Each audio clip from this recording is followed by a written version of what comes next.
آج لوگ کہتے ہیں کہ جی دین پر عمل کرنا بڑا مشکل ہو گیا ہے، سارا معاشرہ بگڑا ہوا ہے، رشوت کا بازار گرم ہے، ہم کاروبار کریں تو کیسے کریں، بغیر رشوت کے کام نہیں ہوتا، ہم بازار میں نکلتے ہیں، گھر سے باہر نکلتے ہیں تو نگاہوں کو پناہ نہیں ملتی، اور نگاہوں کو کیسے بچائیں؟ مجلسوں میں بیٹھتے ہیں تو غیبتیں شروع ہو جاتی ہیں، کیسے بچائیں جبکہ پوری مجلس جو ہے وہ غیبتوں سے گرم ہے؟ کیسے بچائیں؟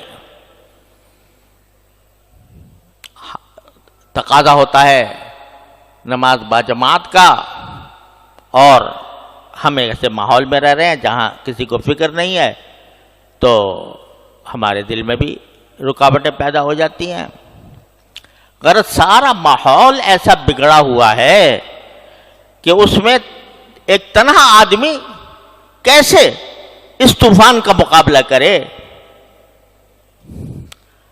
تو یہ دعا اللہ تعالیٰ نے تلقین فرمائی، ارے بھائی اگر مشکل پیش آ رہی ہے، دشواری ہو رہی ہے، پریشانی ہو رہی ہے، تو کیوں ہم کو نہیں پکارتے؟ کیوں ہم سے نہیں کہتے؟ کہو ربنا آتنا من لدنک رحمتا وہیئ لنا من امرنا رشدا۔ اے اللہ میں گر گیا ہوں اس ماحول کے اندر، ظلمتوں کا ماحول ہے، تاریکیوں کا ماحول ہے، گناہوں کا ماحول ہے، میں گر گیا ہوں، مجھے بچا لے اس سے۔ تو آپ مانگو گے، صدق دل سے مانگو گے، اخلاص کے ساتھ مانگو گے، تو ممکن نہیں ہے کہ رد ہو جائے۔ کوئی دعا اگر آدمی دنیا کے کسی مقصد کے لیے مانگتا ہے نا، یا اللہ مجھے فلاں ملازمت دے دے، فلاں منصب دے دے، تو وہ ضروری نہیں ہے کہ تمہیں وہ مل جائے۔ کیوں؟ اس لیے کہ جب اللہ تعالیٰ دیکھتے ہیں کہ اس بندے کو اگر یہ منصب دے دیا تو یہ اس کو خراب کرے گا، اس کے اندر تکبر پیدا ہو جائے گا، یہ دوسروں کے ساتھ ظلم کرے گا، نہیں دیتے اللہ میاں۔ اس لیے نہیں دیتے کہ تمہاری مصلحت کے مطابق نہیں ہوتا۔ لیکن اگر تم اللہ سے دین مانگو، صلاح مانگو، گناہوں سے بچنے کی توفیق مانگو، طاعات اور عبادات کی عمل کرنے کی توفیق مانگو، اور صدق کے دل سے مانگو، تو کیا وجہ ہے کہ اللہ میاں قبول نہ کرو؟ دشمنی ہے تمہارے ساتھ اللہ میاں کو۔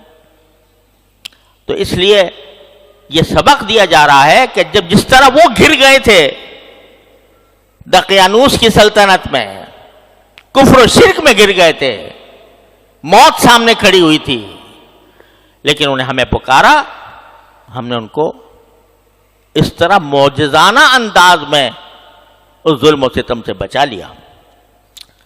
تو اس لیے جب کبھی یہ شیطان کا دھوکہ دل میں آئے کہ بھائی اگر بعض لوگ کہتے ہیں کہ جی اگر ہم صحابہ کرام میں کے زمانے میں پیدا ہوتے تو پھر ہمارے لیے دین پر چلنا آسان ہو جاتا،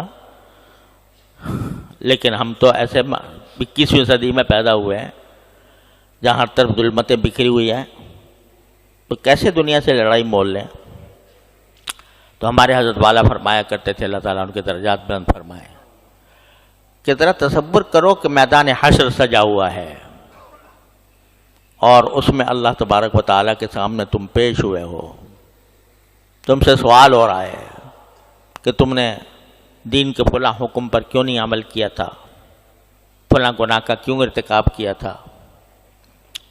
جواب دے دو اللہ میاں کو کہ اللہ تو نے پیدا ہی ایسے موقع پہ، ایسے زمانے میں پیک کیا تھا جہاں ہر طرف فسق و فجور کا بازار گرم تھا، تو وہاں میں اپنے آپ کو کیسے بچاتا؟ تو اللہ تعالیٰ اس کے جواب میں اگر یہ فرمائے کہ اگر تمہیں مشکل پیش آ رہی تھی مجھ سے کیوں نہیں مانگا؟ میں نے جگہ جگہ قرآن کریم میں فرمایا ان اللہ علی کل شیء قدیر۔ کیا میری قدرت پر بھروسہ نہیں تھا؟ کیا میری رحمت پر بھروسہ نہیں تھا؟ کیوں نہیں مانگا مجھ سے؟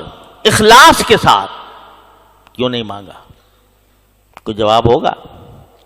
لہذا اگر کبھی یہ خیال آئے، ایک آدمی ہے کسی گناہ میں مبتلا ہے، نہیں چھوڑا جا رہا اس سے، تو یہ تو کرے کم سے کم روز مانگے، چلتے پھرتے مانگے، اٹھتے بیٹھتے مانگے، یا اللہ میں پھنسا ہوا ہوں، اپنی رحمت سے مجھے اسے نکال دیجیے۔ کوشش بھی کرے اور اللہ سے مانگے بھی۔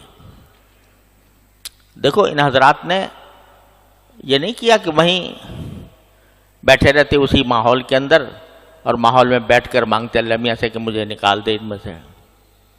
اپنی جتنی استطاعت تھی بھاگ کے غار میں گھس گئے، اتنا کر سکتے تھے نا، یہ اپنے حصے کا کام انہوں نے کر لیا، باقی اللہ پہ چھوڑ دیا۔ ربنا آتنا من لدنک رحمۃ وہیّ لنا من امرنا۔ یہی تم بھی کرو، جتنا تم سے ہو سکتا ہے اتنا قدم بڑھاؤ اور پھر اللہ کو پکارو، اپنے پروردگار کو پکارو، کہو ربنا آتنا من لدنک رحمۃ وہیّ لنا من امرنا رشدا۔ اس کے باوجود تو دیکھنا تم انشاءاللہ ثم انشاءاللہ تمہاری زندگی میں انقلاب آ جائے گا۔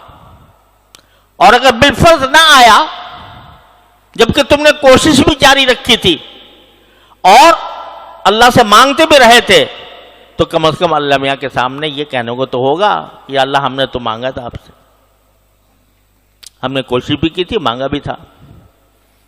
تو اللہ میاں اس کو نامراد نہیں کرتے ہیں۔